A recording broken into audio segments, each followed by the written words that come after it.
Welcome to At Home with Music, and Happy New Year. I'd like to thank those of you who have recently subscribed. If you're new here, welcome. If you find this channel helpful, consider subscribing, liking the videos, and letting your friends know about At Home with Music. Maybe you're just getting started on your musical journey this year. Maybe you're like a lot of folks and you've made some New Year's resolutions, and one of those resolutions was to begin learning keyboard or to begin learning the basics of music. And that's why I created At Home with Music. I'm here to help you. And so let's build a musical foundation. Learning music, it's a lot like building a house. First, you must build a foundation, and then you can begin building on that foundation. This analogy eventually breaks down, since when you build a house on a firm foundation, eventually the house will be finished. No more building. In music, this is not so. You never stop learning when it comes to music, but don't let the enormity of this undertaking, this task of learning about music, learning keyboard, learning piano, learning everything you can about music, don't let the size of that task keep you from starting. Even a beginner can make beautiful music. So what makes up this musical foundation? Well, I believe it must include these areas of study. Now, this is not necessarily an exhaustive list, but first of all, you must learn your way around the keyboard. Find the notes on the keyboard, very basic. And then learn basic note reading. Learn the chords, the basic chords, and the chord symbols. Learn proper piano, proper keyboard technique. Learn to play by ear. Expand your chord vocabulary. Think about and determine what you want to play. And then learn to listen critically and analyze all kinds of music. So you begin by learning your way around the keyboard. Well, why the keyboard? Why not guitar? Why not some other instrument? Well, it's very visual on the keyboard. You can see what you're doing. And secondly, it's very easy to produce a pleasant sound right away.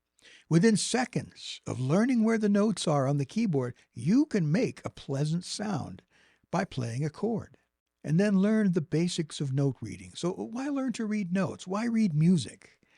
Well, there's a lot of different reasons, but basically it will help you learn songs more quickly. You'll learn a song by using the notes to help you remember the tune, and you'll also hear the song. Maybe it's a song you already know, so it's kind of in your mind, and the notes help you solidify that knowledge, and you'll be able to play songs more quickly. Learn the basic chords and the chord symbols. Did you know that there are only 36 basic chords?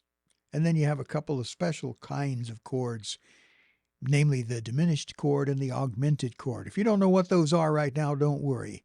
You will learn. But finding the basic chords is surprisingly easy. Now, I have a video where I show you how to find the 36 basic chords starting from one basic chord. So it's not nearly as difficult as you might think. One of the great things about this is that you don't have to memorize a whole list of chords. You only have to remember how to find one chord and then learn what to do with that one chord in order to find the other chords. So while you're learning your way around the keyboard and you're learning to find the basic chords, you can also be studying piano technique. You might call this finger power. There are exercises that you can do to help make your fingers work more efficiently. It enables you to play more smoothly and with confidence. You'll learn the value of studying things like arpeggios and scales. You'll learn how to play by ear. Contrary to what many people might tell you, playing by ear is a skill that you can acquire, not a gift that only a select few possess. And so I will show you the best way to learn how to play any song you want to play through a combination of reading the notes and playing by ear. So, for example, you choose a simple song that you like, and if the music is available for that song, you can use the notes to help you find the melody more quickly. And there might be chord symbols as well. And so those are there to help you play the proper chords at the proper time. And so you can start by playing chords in your left hand, play the melody in your right hand.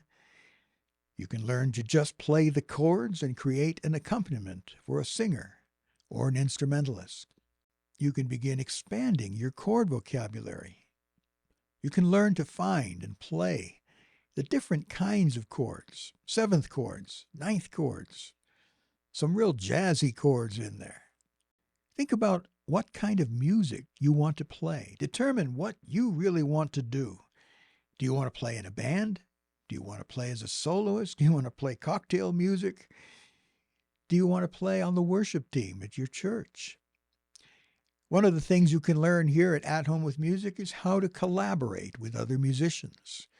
This, I believe, is one of the best ways to grow as a musician, and definitely a subject that we will be covering in the coming year. Another valuable thing to learn is how to listen to music critically. And you can do this and still enjoy listening to music. What are the structures composers use when writing music? You'll learn to recognize and appreciate these various structures that composers use when they're writing songs or piano sonatas or symphonies. Now, I want you to keep in mind that while you're doing all of this, covering all these basic areas of study, you're not mastering one particular area, like note reading, and then moving on to the next. It's not necessarily a step 1, step 2, step 3 process. But what you're doing is adding a new area of study while you continue pursuing the other areas. And so the goal is to increase in knowledge and ability in every area of music all at the same time. You know, there's always more to learn about note reading, about chords, about learning how to play songs, about piano technique.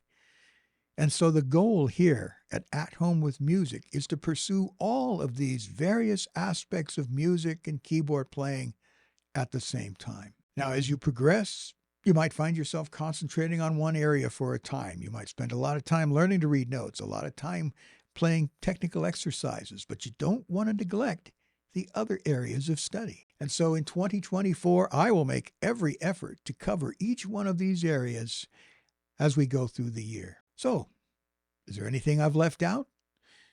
As I've mentioned, music is an inexhaustible area of study, and so there may be some areas of study in music that perhaps I've missed or glossed over too much. Let me know. My desire is to make At Home with Music a go-to source for all music students, all parents of homeschool students that want to teach their children music, the go-to resource for all things music for all musicians at every level. So as always, you can ask questions, you can leave comments in the comment section below. You can also contact me directly through my website. I'm looking forward to a full year of learning here at Home with Music. So thank you for watching. Thank you for liking the videos, for subscribing to the channel. I look forward to speaking to you in the next one.